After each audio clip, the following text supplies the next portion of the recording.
नमस्कार, आप capital TV Bihar देख रहे हैं। मैं हूं आपके साथ समीक्षा तिवारी। बिहार की राजनीति इस समय काफी दिलचस्प मोड़ पर खड़ी है। एक तरफ विधान परिषद के चुनाव नजदीक है, तो सभी राजनीतिक पार्टियां अपनी सीटें बचाने और बढ़ाने के लिए रणनीति बनाने में जुटी हुई है। हर पार्टी अपने समीकरण सेट कर रही है ताकि चुनाव में बेहतर प्रदर्शन किया जा सके। लेकिन सवाल सिर्फ चुनाव तक सीमित नहीं है। बिहार का अगला मुख्यमंत्री कौन होगा, इसे लेकर भी अंदर खाने चर्चा तेज हो गई है। इसी बीच दो और बड़ी घटनाओं ने राजनीतिक माहौल को और गर्म कर दिया है। पहली, चिराग पासवान की पार्टी लोक जनशक्ति पार्टी रामविलास ने उत्तर प्रदेश के 2027 विधानसभा चुनाव में सभी 403 सीटों पर लड़ने का ऐलान कर दिया है।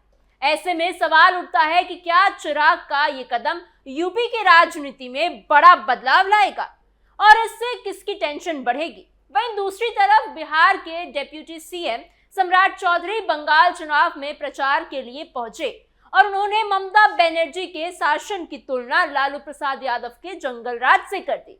इस बयान ने भी सियासत को गर्मा दिया है। तो क्या कुछ चल रहा है बिहार की राजनीति में, आपको बताएंगे हम स्पेशल स्टोरी में।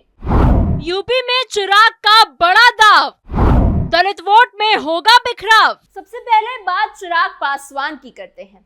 बिहार की राजनीति में अपनी मजबूत पकड़ बना चुके चिराग पासवान अब अपनी राजनीतिक सफर को और बड़ा करने की तैयारी में है। अब तक उनका फोकस सिर्फ बिहार तक ही सीमित था, लेकिन अब उनकी नजर देश के सबसे बड़े राज्य उत्तर प्रदेश पर है। चिराग पासवान की पार्टी लोक जनशक्ति रामविलास ने ऐलान किया है कि वो 2027 के उत्तर प्रदेश विधानसभा चुनाव में सभी 403 सीटों पर चुनाव लड़ेगी। ये फैसला अपने आप में बहुत बड़ा और साहसी माना जा रहा है, क्योंकि यूपी की राजनीति पहले से ही काफी जटिल और कंपटीशन से भरी हुई है। पार्टी के इस कदम को यूपी में दलित और युवा वोट बैंक में अपनी पकड़ मजबूत करने की कोशिश के रूप में देखा जा रहा है। उत्तर प्रदेश में दलित वोट बैंक हमेशा से ही बहुत अहम रहा है और इस पर कई पार्टियों की नजर रहती है।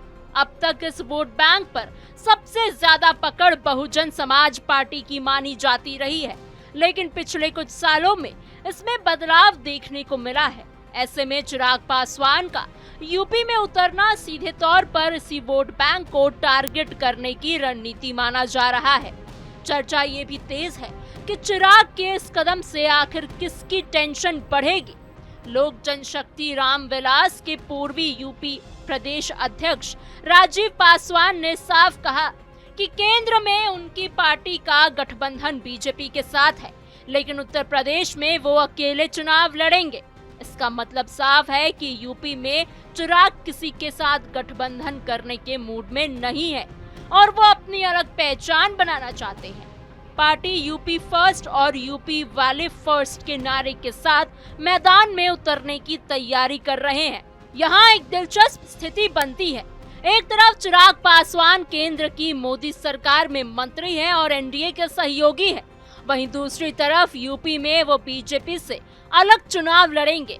इससे ये सवाल भी उठता है कि क्या इससे बीजेपी के वोट बैंक पर असर पड़ेगा, खासकर दलित वोट जिसका एक हिस्सा बीजेपी की तरफ भी झुक चुका है, उसमें बिखराव आ सकता है। अगर हम यूपी की राजनीति को ध्यान से देखें तो पाएंगे कि दलित वोट के लिए पहले से ही कई खिलाड़ी मैदान में हैं। बहुजन समाज पार्टी की प्रमुख मायावती इस वोट बैंक की सबसे बड़ी दावेदार मानी जाती है। वहीं आजाद समाज पार्टी के नेता और सांसद चंद्रशेखर आजाद भी लगातार इस वोट बैंक को अपने पक्ष में करने की कोशिश कर रहे हैं।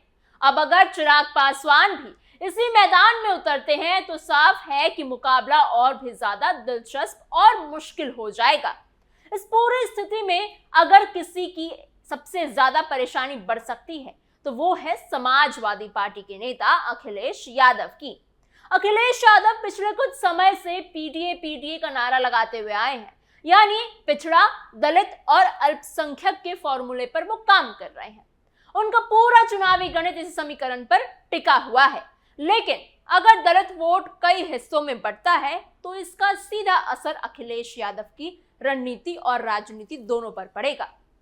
एक तरफ जहां मुस्लिम वोटों में ओवैसी की पार्टी सेंध लगाने की कोशिश कर रही है, वहीं दूसरी तरफ अब दलित वोटों में चिराग पासवान की एंट्री से समाजवादी पार्टी के लिए चुनौती और ज्यादा बढ़ सकती है।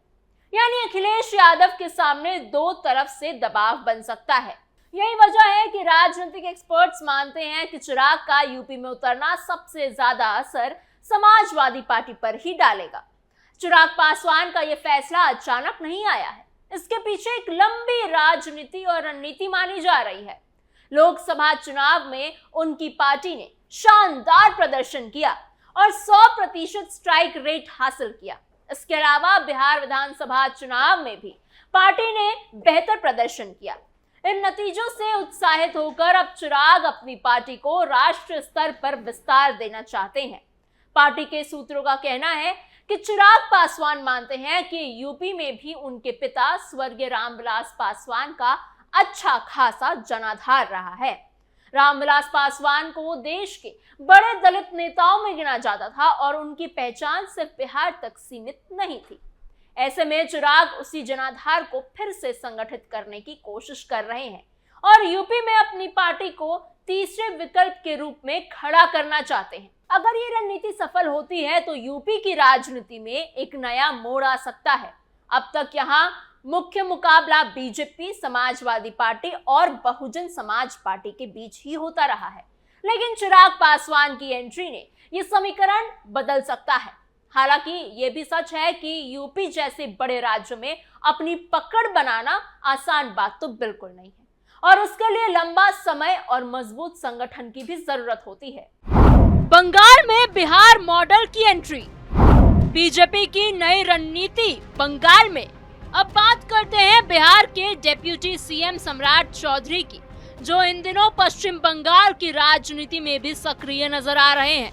पश्चिम बंगाल विधानसभा चुनाव को लेकर सियासी माहौल पहले से ही गर्म है और इसी बीच सम्राट चौधरी का वहां पहुंचना और बयान देना चर्चा का विषय बन गया है। सम्राट चौधरी ने हावड़ा में एक जनसभा को संबोधित किया और वहां उन्होंने सत्तारूढ़ तृणमूल कांग्रेस और मुख्यमंत्री ममता बनर्जी पर जमकर निशाना साधा। अपने भाषण में उन्होंने ममता बनर्जी के शासन की तुलना बिहार में लालू यादव के समय के जंगल राज से कर दी। ये बयान काफी तीखा माना जा रहा है और इससे राजनीतिक माहौल और भी ज्यादा गर्म हो गया है। सम्राट चौधरी ने कहा कि बिहार में जब तक लालू यादव की सरकार थी तब तक गुंडागर्दी और कानून व्यवस्था की खराब स्थिति देखने को मिलती थी, लेकिन अब बिहार में एनडीए की सरकार है और वहां कानून का राज है। उन्होंने बंगाल के लोगों से अपील की कि अगर वो चाहते हैं कि राज्य में महिलाएं सुरक्षित रहे तो उन्हें बीजेपी की सरकार बनानी चाहिए। सम्राट चौधरी ने यह भी कहा कि बंगाल का मुख्यमंत्री राज्य का ही बेटा या बेटी होगा, यानी बाहरी बनाम स्थानीय का मुद्दा भी उठाने की कोशिश की गई। इसके अलावा उन्होंने प्रधानमंत्री नरेंद्र मोदी की विदेश नीति की भी तारीफ की और कहा कि उनके एक फोन कॉल पर रूस के राष्ट्रपति पुतिन ने युद्ध रोक दिया। उन्होंने ये भी दावा किया कि जब यूक्रेन में भारतीय छात्र फंस गए थे तब सरकार ने उन्हें सुरक्षित बाहर निकाला। उन्होंने कहा कि लाखों बच्चों को वहां से निकाला गया और ये सभी प्रधानमंत्री के प्रयासों से ही संभव हुआ है। हालांकि इन दावों को लेकर राजनीतिक बहस भी होती रही है, लेकिन चुनावी मंच से इस तरह के बयान अक्सर दिए जाते हैं। सम्राट चौधरी ने अपने भाषण में घुसपैठ का मुद्दा भी उठाया और कहा कि बंगाल में घुसपैठिए लोगों का हिस्सा खा रहे हैं और राज्य को नुकसान पहुंचा रहे हैं। उन्होंने ममता बनर्जी पर आरोप लगाया कि वो घुसपैठियों के लिए दरवाजा खोलती हैं। उन्होंने वादा किया है कि अगर बीजेपी की सरकार बनी तो सबसे पहले राज्य के लोगों के लिए काम किया जाएगा। उन्होंने सोनार बांग्ला का नारा भी दोहराया और कहा कि बीजेपी बंगाल को एक विकसित और सुरक्षित राज्य बनाना चाहती है। इसके साथ ही उन्होंने 5 लाख रोजगार देने का भी वादा किया, जो कि चुनावी भाषणों में अक्सर सुनने को मिलता है। सम्राट चौधरी ने राष्ट्रपति द्रौपदी मुर्मू के एक कार्यक्रम का जिक्र करते हुए ममता बनर्जी पर प्रोटोकॉल का पालन न करने का आरोप भी लगाया। उन्होंने कहा कि राष्ट्रपति का सम्मान नहीं किया गया, जो कि एक गंभीर बात है। अपने पूरे भाषण में सम्राट चौधरी ने बिहार मॉडल को भी सामने रखा। उन्होंने बताया कि कैसे बिहार में नीतीश कुमार के नेतृत्व में कानून व्यवस्था, महिलाओं की सुरक्षा और बुनियादी ढांचे में एक सुधार हुआ है। बीजेपी का मानना है कि बंगाल में रहने वाले बिहार मूल के लोग इन बातों से जुड़ाव महसूस करेंगे और उससे पार्टी को चुनाव में फायदा मिल सकता है। यह पूरी रणनीति सिर्फ चुनाव प्रचार तक सीमित नहीं है, बल्कि इसके पीछे एक बड़ा राजनीतिक संदेश भी छिपा है। बीजेपी बंगाल में क्षेत्रीय पहचान के साथ साथ प्रवासी समुदायों को भी साधने की कोशिश कर रही है। खास करके बिहार और यूपी से गए लोगों को एक मजबूत वोट बैंक के रूप में देखा जा रहा है। सम्राट चौधरी को बंगाल में आगे करना भी इसी रणनीति का एक हिस्सा माना जा रहा है। इससे ये संकेत मिलता है कि पार्टी हर सामाजिक और क्षेत्रीय समीकरण को साधने की कोशिश कर रही है। आने वाले समय में यह देखना दिलचस्प होगा कि ये रणनीति कितनी सफल होती है। कुल मिलाकर देखें तो बिहार की राजनीति इस समय सिर्फ बिहार तक ही सीमित नहीं रह गई है, बल्कि उसका असर दूसरे राज्यों में भी देखने को मिल रहा है। एक तरफ चिराग पासवान यूपी में अपनी जमीन तलाश रहे हैं, तो दूसरी तरफ सम्राट चौधरी बंगाल में बीजेपी के लिए माहौल बनाने में जुटे हुए हैं। इन सबके बीच सबसे बड़ा सवाल यही है कि इन राजनीतिक चालों का आने वाले चुनावों पर क्या असर पड़ेगा। क्या चिराग पासवान यूपी में अपनी पहचान बना पाएंगे? क्या सम्राट चौधरी का बंगाल में दिया गया संदेश वोटरों को प्रभावित करेगा? और सबसे अहम, क्या इन सबका असर बिहार की राजनीति पर भी देखने को मिलेगा? राजनीति में हर कदम के पीछे एक बड़ी रणनीति होती है और समय के साथ साथ उसके नतीजे सामने आते हैं। फिलहाल इतना जरूर कहा जा सकता है कि आने वाले चुनाव काफी दिलचस्प होने वाले हैं और हर पार्टी अपनी पूरी ताकत के साथ मैदान में उतरने को तैयार है। आपको हमारी ये खबर कैसी लगी? आपको क्या लगता है कि क्या चिराग पासवान उत्तर प्रदेश में अपनी पार्टी के साथ अच्छा प्रदर्शन कर पाएंगे? क्या बंगाल में बीजेपी इस बार जीत पाएगी या फिर एक बार और ममता बनर्जी की ही सरकार वापस आएगी? हमें कमेंट बॉक्स में अपने सोच विचार जरूर बताइएगा। ऐसी और खबरों के लिए बने रहिए कैपिटल टीवी बिहार के साथ।